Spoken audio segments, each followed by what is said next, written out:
Hey everyone, and welcome back to the Deep Dive. Great to be here. Today we're really plunging headfirst into something pretty fundamental, I think, for understanding a lot of the tech world right now. Yeah, definitely. It's this whole idea of decentralization, the promise versus, well, the actual reality. Right. It's the concept that launched, countless projects, captured so many imaginations. But what if that dream, that ideal, is actually, harder to really achieve than the marketing materials might suggest? That's exactly the challenging question we're tackling. Mm. We're basing this deep dive on a specific piece, an article from blockrora.com called The Illusion of Decentralization, the Centralization Inevitability Thesis. Hmm. You can think of this as a kind of Rora signal, trying to cut through some of the noise and get to the heart of what this article is arguing. And it's a pretty bold argument. It doesn't just sort of question the current state of things, how decentralized systems are now. Yeah. It argues there's this powerful, almost inherent pull towards centralization. Like it's baked in somehow. Yeah, baked into the very nature of building complex systems that actually work and get used by lots of people. Okay, so our mission here is to really unpack that argument. We want to explore why this Blockroar article suggests genuine, sustainable decentralization might be, well, an unstable illusion. We'll look at the technical stuff, the sort of philosophical angles, the practical side of things, Mm-hmm. all based on what the source lays out. And ultimately, it forces us to ask, like the article does, is this whole movement really building a brave new world of distributed power? Or Or, are we maybe just creating, perhaps without even realizing it, new forms of centralized control that are just maybe more opaque, harder to see, hiding under this banner of decentralization? it's a heavy question. Okay, let's unpack this. They do it. The article kicks off with this core idea, Mhm. the centralization inevitability thesis. So what exactly is this thesis getting at? Well, what's really fascinating, I think, is the article's stance that this isn't just some bug, something we can just fix with a patch update. Yeah. It suggests that for any system, any decentralized system, to become truly useful, widespread, scalable, it seems to face this constant gravitational pull. A pull towards centralization. Exactly. Driven by things like the need for efficiency, economic incentives, even just the basic challenges of human coordination. It argues power and influence tend to concentrate over time, almost regardless of how decentralized the starting design was. Huh. So the very things that make a system successful, like getting big, working efficiently, being easy for people to use, Yeah. those are the things pushing it away from being purely decentralized. That feels like a major paradox. It really does. And proponents, they often focus so much on the technical architecture, the Yeah. code, the consensus rules, the distributed ledger itself. Yeah, the nuts and bolts. Right. But the article argues they might be underestimating or maybe just overlooking these real-world pressures that kind of bend that ideal out of shape. Like what kind of pressures? Things like network effects, where bigger players just naturally get bigger, Mhm. or the simple practicalities of how you actually evolve the protocol, how you upgrade it, and, the quiet but very real influence wielded by the core development teams or the big token holders. Okay, that makes sense. If the real world pushes back like that, let's dig into some of the specific technical arguments the article brings up. It mentions how even the mechanisms designed for decentralization, like, say, consensus algorithms, tend to show this concentration. They absolutely do. Take proof of work. The original dream was kind of one CPU, one vote, right? Yes. Simple. Yeah, very democratic sounding. But the reality pretty quickly turned into this massive arms race for computing power that led directly to the huge mining pools we see today. Right, where just a few big pools control a massive slice of the network's power. Exactly. And major networks like Bitcoin, a handful of dominant pools have a significant chunk of the hash power. The core insight the article draws here is that even when consensus is based on resources, it still tends towards economies of scale, which concentrates power. And proof of stake. That's often talked about as the greener, maybe more decentralized alternative. Does the article say it escapes this? Nope, not according to this piece. It argues proof of stake often just swaps one concentration point for another, moving from computing power to, well, capital, money. How so? Think about the big players. Large crypto exchanges, institutional investors, setting up staking operations, these staking as a service companies. Capital tends to attract more capital, right? So staking power naturally starts accumulating in fewer and fewer hands. The challenge, the article points out, is that the economic incentives just make it incredibly difficult to keep a truly diverse, widely distributed set of validators running the network over the long haul. Okay, so consensus mechanisms face this pull, What about the actual development? How the network's code gets written, how it evolves, how upgrades happen. Yeah, this is another key area. The article highlights the emergence of what it calls de facto gatekeepers. Gatekeepers, even in open source. Well, yes. While many projects are technically open source, the really deep, complex work on the core protocol, that's usually driven by small, highly specialized teams. Right, the core devs. Exactly. Often funded by specific foundations or parent companies. They have the unique technical know-how. They're so deep in the code base that they effectively become the key decision makers guiding where the protocol goes next. But what about all the community governance stuff? On-chain voting, DAOs, things like that. Aren't they supposed to distribute that decision-making power? The article is, let's say, pretty critical on this point. It suggests these mechanisms often run into problems like voter apathy, nobody votes, or they can be manipulated by well-organized groups or simply dominated by a few whales with huge token holdings. Yeah, I've definitely seen discussions about low voter turnout or how a few big players can swing a vote in some DAOs. That seems to fit.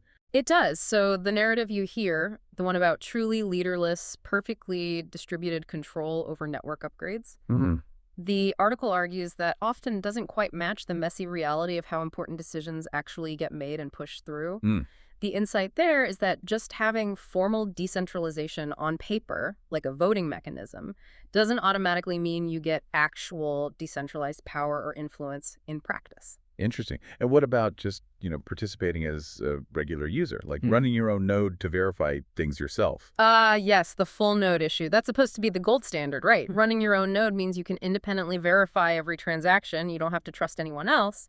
Yeah. But the article points out that for many major networks, running a full node has become really technically complex, and it requires significant resources, storage, bandwidth, computing power. More than the average person has or wants to deal with. Pretty much. So what happens? Many users end up relying on centralized third-party providers, companies like Infura or Alchemy, just to access blockchain data or submit transactions. So you're outsourcing that crucial trust and verification layer Right back to a centralized intermediary. Exactly. You're trying to use a decentralized system, but you often end up needing to touch these centralized points, maybe without even fully realizing it. Okay, wow.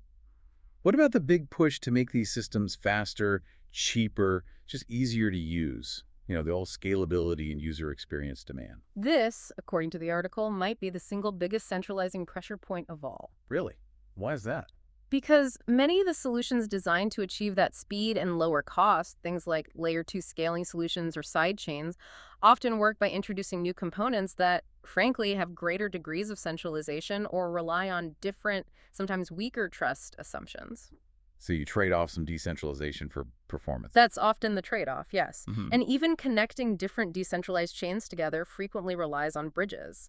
These bridges themselves can become huge central points of failure or control. And unfortunately, as we've seen, they've also proven to be major targets for exploits.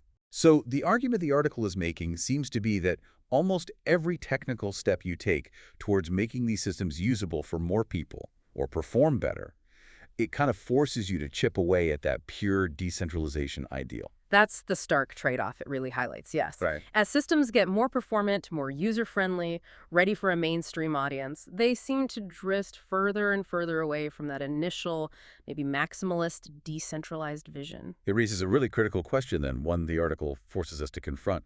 Are mass adoption and maximum technical decentralization actually fundamentally incompatible goals? That's the question it leaves hanging, and it's a tough one. It is. Okay, that's a powerful set of technical arguments. But the article also talks about philosophical cracks. What does it mean by that? Cracks in the foundation of the whole decentralization idea. Yeah, this part gets more into the core beliefs, the sort of ideology underpinning the space. And a major one it targets is this idea of trustlessness. Trustlessness. Yeah. The idea that code and crypto mean you don't need to trust people. Exactly. Code is law, the machines handle it, no messy human trust needed.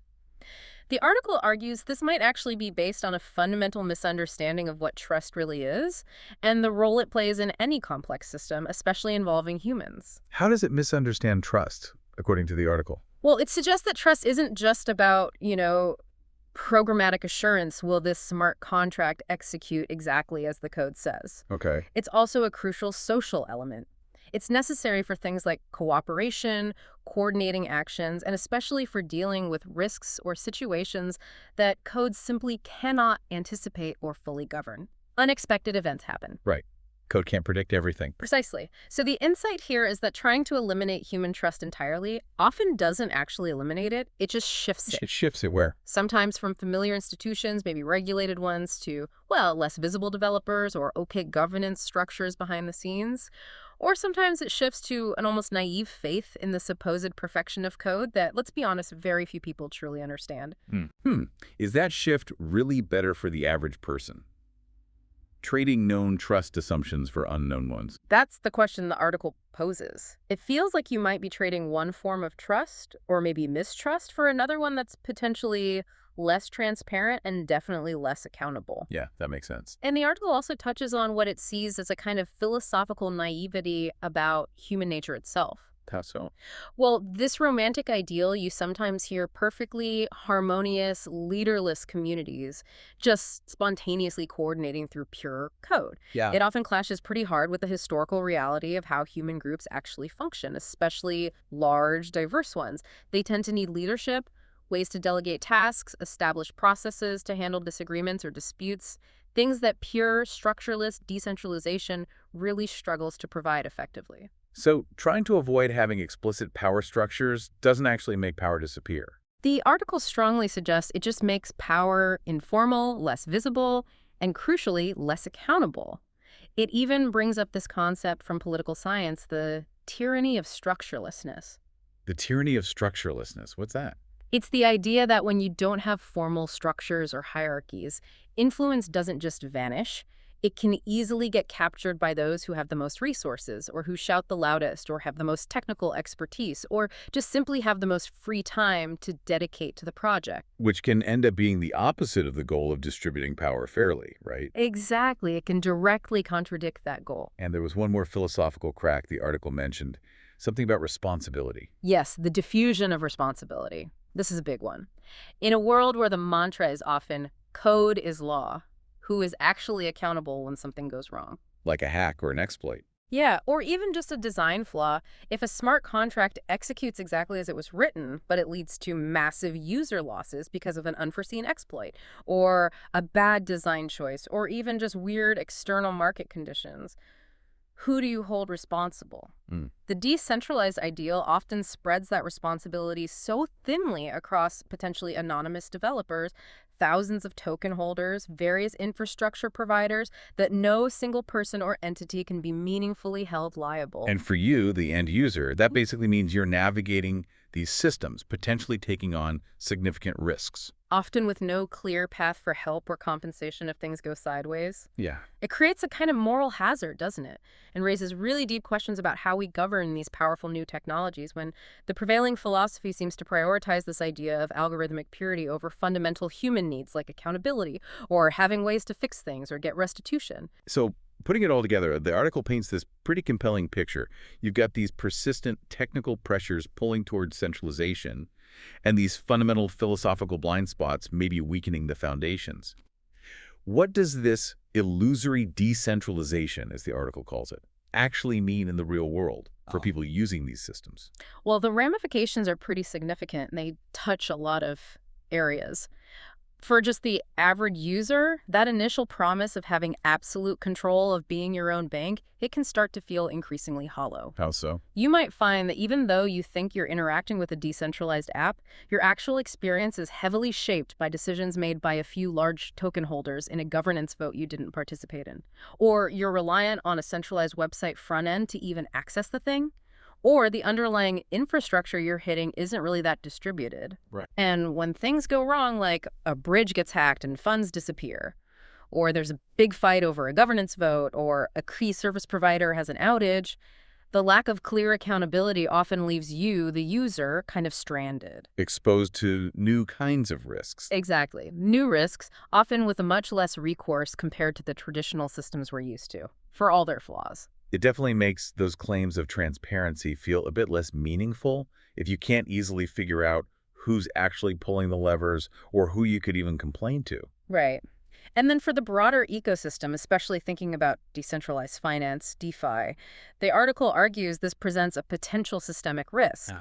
If the underlying protocols and the infrastructure they run on aren't truly as decentralized and therefore maybe not as resilient or censorship resistant as people assume or as advertised, well, then the whole financial system being built on top might be on much shakier ground than we think. Mhm. And regulatory bodies, they might initially scratch their heads about how to deal with supposedly leaderless entities, but the article suggests they might actually find it surprisingly easy to identify and lean on these emergent points of control, the core teams, the foundations, the major infrastructure providers that the thesis describes. Which could kind of undermine the whole premise of DeFi being this completely separate, robust alternative to traditional finance, couldn't it? Precisely.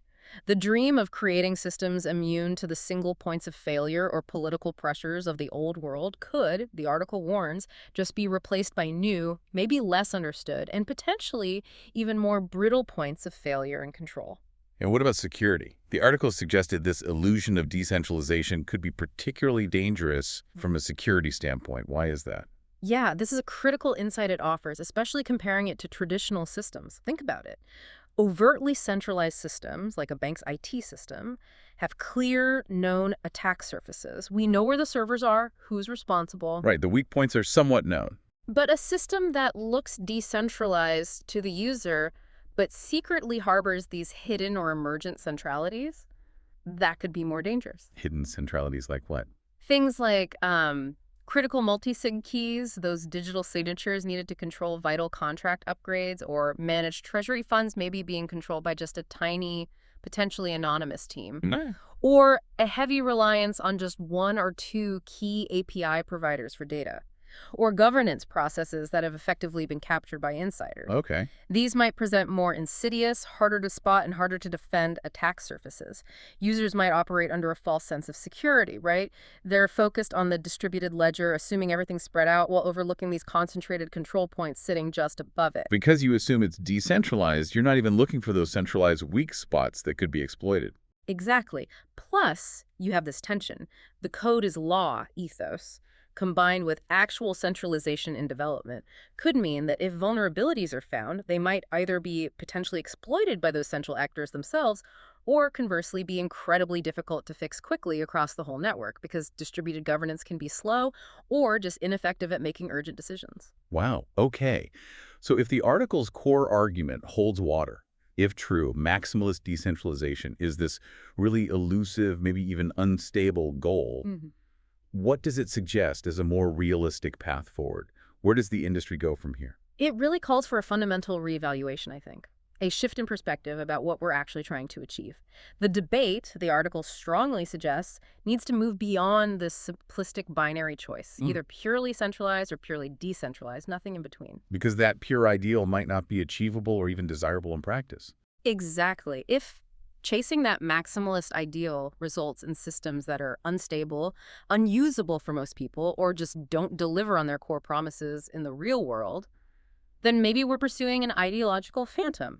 So it's not saying decentralization itself offers no benefits at all. No, not at all. But it's urging for much more pragmatism. Okay. The article seems to suggest that a more valuable path might involve building systems that are, perhaps, more transparently and accountably centralized in key areas than the legacy systems we have now. Interesting. So acknowledging centralization, but making it accountable. Yes, or maybe developing hybrid models, systems that strategically use decentralization where it offers genuine proven advantages, maybe censorship resistance for basic data layers, or securing asset transfers while openly acknowledging and building accountable structures around the operational layers that face those seemingly inevitable centralizing pressures we talked about. So it's about being honest, really. Being honest about that gravitational pull towards concentration that seems to affect any system trying to be useful and widespread, and then designing around it in a way that's still hopefully a net improvement over what existed before. That really is the key takeaway, I think. The article contends that this pull towards various kinds of centralization and development, infrastructure, capital, governance, It's a powerful, persistent force for any system that wants real utility and scale. And the romantic ideal often bumps up against those hard, pragmatic demands. Exactly. Demands for efficiency, for scalability, and yes, for accountable human oversight when things inevitably go wrong. Which brings us right back around to the core message of this Block Roar article we've been discussing, this centralization inevitability thesis. It's not just saying things are a bit centralized now.